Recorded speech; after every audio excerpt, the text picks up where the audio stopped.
अकबर का साला हमेशा से ही बीरबल की जगह लेना चाहता था। अकबर जानते थे कि बीरबल की जगह ले सके ऐसा बुद्धिमान इस संसार में कोई नहीं है।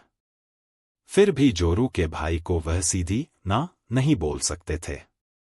ऐसा करके वह अपनी लाडली बेगम की बेरुखी मोल नहीं लेना चाहते थे। इसीलिए उन्होंने अपने साले साहब को एक कोयले से भरी बोरी दे दी और कहा कि जाओ और इसे हमारे राज्य के सबसे मक्कार और लालची सेठ दमड़ीलाल को बेचकर दिखाओ। अगर तुम यह काम कर गए तो तुम्हें बीरबल की जगह वजीर बना दूंगा। अकबर की इस अजीब शर्त को सुनकर साला अचंभे में पड़ गया। वह कोयले की बोरी लेकर चला तो गया, पर उसे पता था कि वह सेठ किसी की बातों में नहीं आने वाला, ऊपर से वह उल्टा उसे ही चूना लगा देगा। हुआ भी यही। सेठ दमड़ीलाल ने कोयले की बोरी के बदले एक ढेला भी देने से इनकार कर दिया। साला अपना सा मुंह लेकर महल वापस लौट आया और अपनी हार स्वीकार कर ली। अब अकबर ने वही काम बीरबल को करने को कहा। बीरबल कुछ सोचे और फिर बोले कि सेठ दमड़ीलाल जैसे मक्कार और लालची सेठ को यह कोयले की बोरी क्या मैं सिर्फ कोयले का एक टुकड़ा ही 10,000 रुपये में बेच आऊंगा। यह बोलकर वह तुरंत वहां से रवाना हो गए।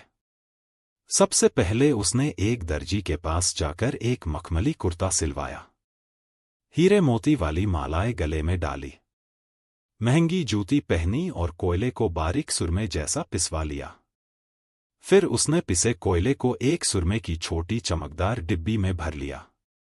इसके बाद बीरबल ने अपना भेष बदल लिया और एक मेहमानघर में रुक कर इश्तिहार दे दिया कि बगदाद से बड़े शेख आए हैं जो करिश्माई सुरमा बेचते हैं, जिसे आंखों में लगाने से मरे हुए पूर्वज दिख जाते हैं, और यदि उन्होंने कहीं कोई धन गाड़ा है तो उसका पता बताते हैं। यह बात शहर में आग की तरह फैली। सेठ दमड़ीलाल को भी ये बात पता चली। उसने सोचा जरूर उसके पूर्वजों ने कहीं न कहीं धन गाड़ा होगा। उसने तुरंत शेख बने बीरबल से संपर्क किया और सुरमे की डिब्बी खरीदने की पेशकश की। शेख ने डिब्बी के 20,000 रुपये मांगे और मोल भाव करते करते 10,000 में बात तय हुई। पर सेठ भी होशियार था। उसने कहा, मैं अभी तुरंत ये सुरमा लगाऊंगा और अगर मुझे मेरे पूर्वज नहीं दिखे तो मैं पैसे वापस ले लूंगा। बीरबल बोला, बिल्कुल आप ऐसा कर सकते हैं। चलिए शहर के चौराहे पर चलिए और वहां इसे जांच लीजिए। सुरमे का चमत्कार देखने के लिए भीड़ इकट्ठा हो गई। तब बीरबल ने ऊंची आवाज में कहा, ये सेठ अभी ये चमत्कारी सुरमा लगाएंगे और अगर ये उन्हीं की औलाद हैं जिन्हें ये अपना माँ बाप समझते हैं तो इन्हें इनके पूर्वज दिखाई देंगे और गड़े धन के बारे में बताएंगे।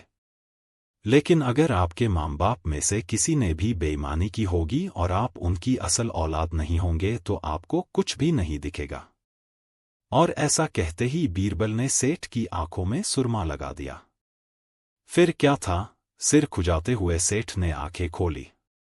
अब दिखना तो कुछ था नहीं, पर सेठ करे भी तो क्या करे।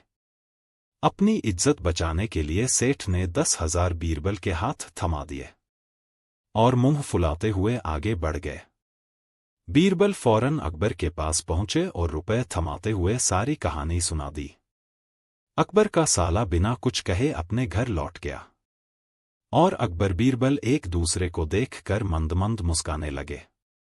इस किस्से के बाद फिर कभी अकबर के साले ने बीरबल का स्थान नहीं मांगा।